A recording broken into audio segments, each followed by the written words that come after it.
नहीं, जैसे ही हमारा सारा चीज़ हो जाता है तो निश्चित रूप से कल या परसों से जब प्रचार का पूर्ण आदेश आ जाएगा तो प्रचार प्रसार प्रारंभ कर देंगे।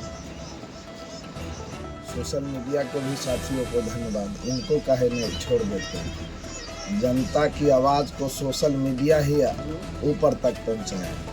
जिस सोशल मीडिया जब हमारी आवाज़ को पहुंचाते थे, हमारी नहीं, हमारी कार्य को जनता के द्वारा जब उनके मुखार बिंदु से आवाज़ को उठाया जाता था, तब यहाँ के लोग कहते थे कि टोटी वाले सब बिकाऊ है।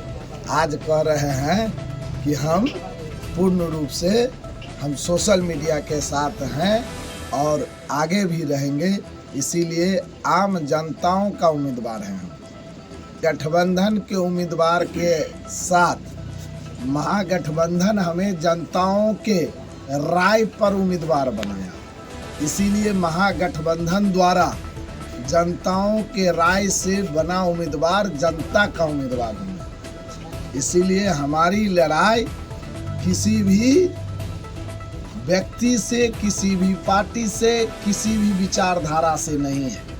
आप जब क्षेत्र में जाएंगे तो पता चलेगा कि जनता में जन आक्रोश है और जनता पूर्ण रूप से इस बार मन बना लिया है कि महागठबंधन के उम्मीदवार को अत्यधिक मतों से पूरे बिहार में इनका 1 से लेकर 10वां स्थान के बीच में सबसे ज़्यादा वोटों से अगर जीतने वाला कोई उम्मीदवार होगा तो खजौली विधानसभा से महागठबंधन का उम्मीदवार होगा। हमारा पूरे बिहार में महागठबंधन है और आपके सामने में राष्ट्रीय जनता दल के द्वारा जो मधुबनी जिला में जिस प्रकार से सभी साथियों एकजुटता है महागठबंधन के साथियों में, निश्चित रूप से सभी खजौली विधानसभा के महागठबंधन के साथी संयुक्त रूप से पूर्ण रूप से आगे की लड़ाई लड़ने के लिए तैयार है। ये तो अनवरत कार्य चलते रहेगा।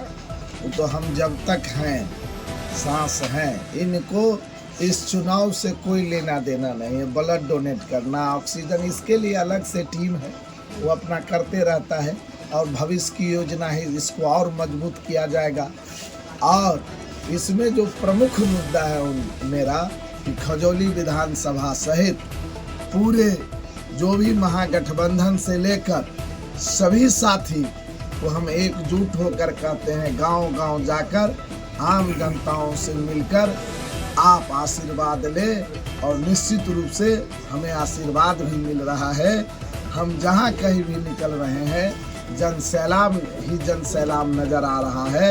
आपने नामांकन का दृश्य देखा होगा और उसी दिन आज हमारे विपक्ष के लोग कह रहे हैं सेमीफाइनल। अरे हम सेमीफाइनल भी जीते हैं और फाइनल भी जीतेंगे। इसीलिए ज़्यादा हड़बड़ाहट नहीं करनी है। आने वाले दिन में खजौली विधानसभा इतिहास रचेगा। इतिहास रचने की बात करता हूँ तो लोगों को बड़ा ही गुदगुदी लगता है, लेकिन जब इतिहास रचा जाता है तो फिर वो अपने ही मुंह से चर्चा भी करता है। खजौली विधानसभा में किसी जाति, वर्ग, धर्म, संप्रदाय या किसी भी पार्टी संगठन से पूर्ण रूप से उनका समझिए समाप्त हो गया है सभी सीमा। लोग कहते हैं कि हमको फलाने पार्टी में रहना है, लेकिन इस बार लालटेन को वोट करना है। हमारे नेता कहते थे और आप लोगों को भी हम बताते थे, हमारे नेता कहते हैं कि उम्र का हम कच्ची हैं लेकिन जुबान का हम पक्के हैं।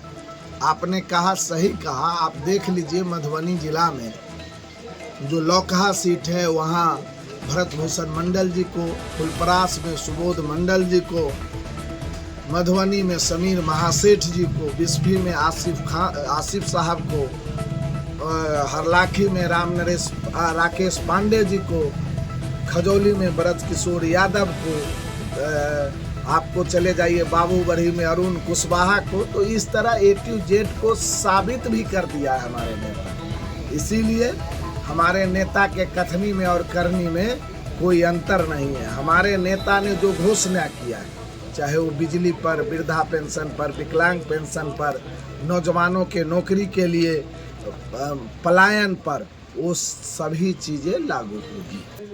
निश्चित रूप से जितना हो सकेगा आमजनों से मिलेंगे। हम सबों को इस महा छठ पर्व का शुभ अवसर पर सभी बिहार वासियों को, खासकर खजौली विधानसभा वासियों को मैं बहुत बहुत हार्दिक शुभकामनाएं, बधाई देता हूं। और आने वाले दिन में एक अपील भी करना चाहता हूं कि 11 नवंबर को अपना एक एक वोट लालटेन छाप पर डालना है। नया खजौली बनाना है, नया बिहार बनाना है, तेज रफ्तार तेजस्वी सरकार। बहुत